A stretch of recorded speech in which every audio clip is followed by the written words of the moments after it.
So today I'll be showing you how to wire and code for a piezo speaker on an Arduino using Arduino coding software. Here's what you're going to need. Firstly, you're going to need your Arduino and your breadboard. Next, you'll need your piezo speaker, one with wires or nubs, preferably the nubs because they're easier to wire. Next, you'll need your button. Then you'll need a few resistors. The resistance on the resistors doesn't quite matter yet, but it will for future projects, so keep that in mind. Then you'll need wires. It doesn't matter how many, just get as many as you need. A USB cable to upload your code to your Arduino to make the circuit work. Next, you'll need a computer to write your code. So, to the coding.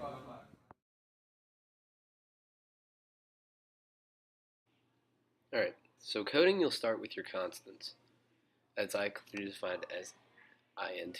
So you start with your button pin. You'll set it to any of the pins on your digital side, and you'll continue with your speaker.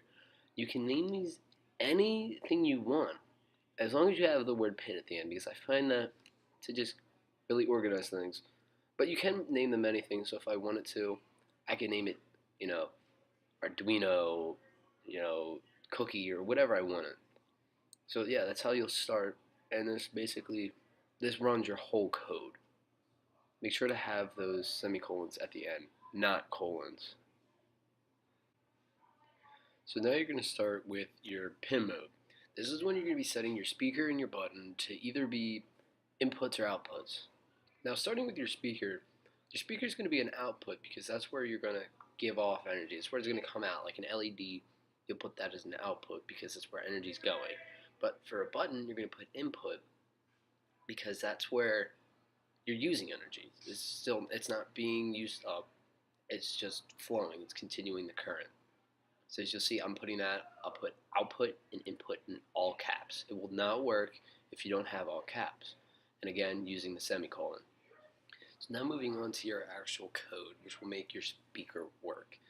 So you're going to go on and type button state. That's going to give it so when your button is at a certain time, you're going to tell it to do, basically. So you're going to write digital read. Make sure that R is capitalized, or again, it won't work. So as I do that, also another important part of this is to make sure all of your brackets are properly oriented. Then you're going to start with your if statement. So you're going to put button state equals high. So when you have it at high, it's going to mean when your button is on, your speaker is going to go on. So now you're going to go down, and you're going to type tone. Tone with a capital T, and then you'll put your pin, the frequency you want it, and then the duration of the noise. And then you'll write delay. This is how long it's going to stop in between. Then you're going to write your else statement, which you're going to need is more brackets, which would be the confusing part in future times. But you'll write else, and then you'll go on to write no tone, which means no sound. And then you'll go on to just write your pin, then delay, and there you go. You should have a working code.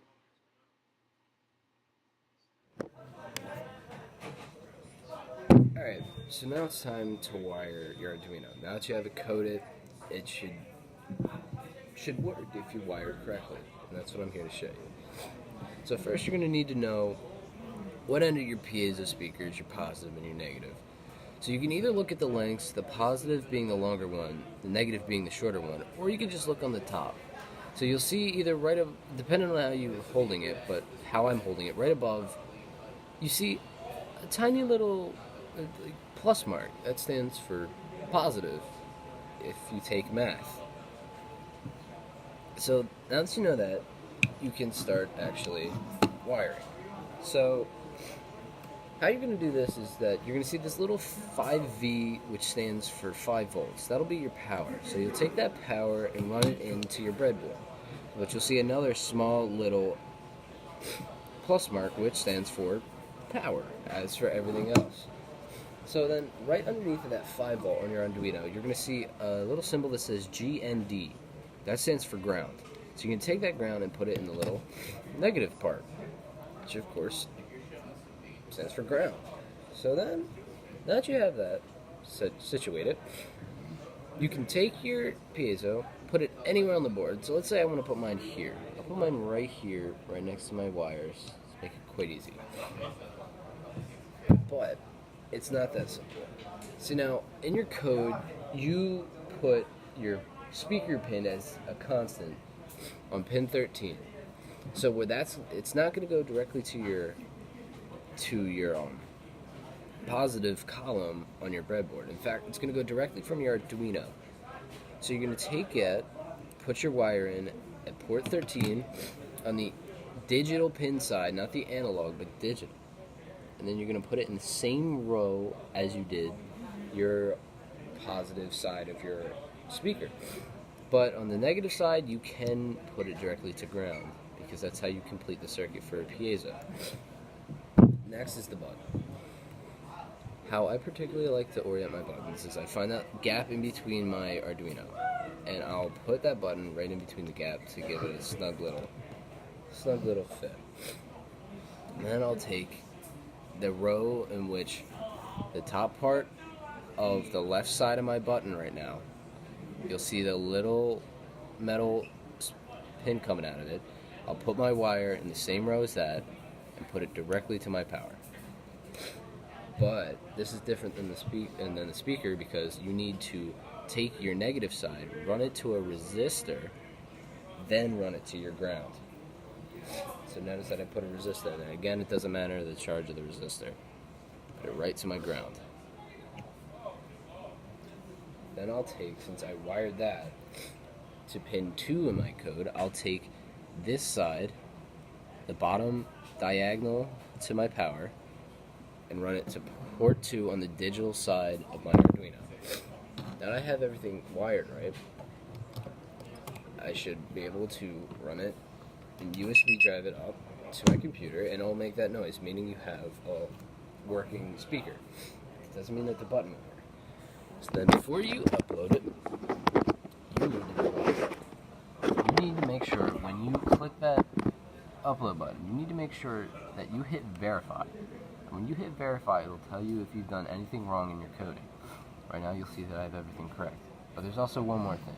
You need to go to tools, alright? You go to tools and you'll hit port. When you see port, you'll get 2 options right here. You'll see Bluetooth and then USB. You want to do USB because we're running it with a USB, of course. If you don't do it with that, it won't work, and you'll sit here forever wondering why it won't work. So now that I know it's done, it's verified, it's good, I'm going to the port. Now I can hit upload. Then you see I hit upload. And now I should be able to push my button. And now it works. You have a working piezo circuit wired and coded to a buzzer.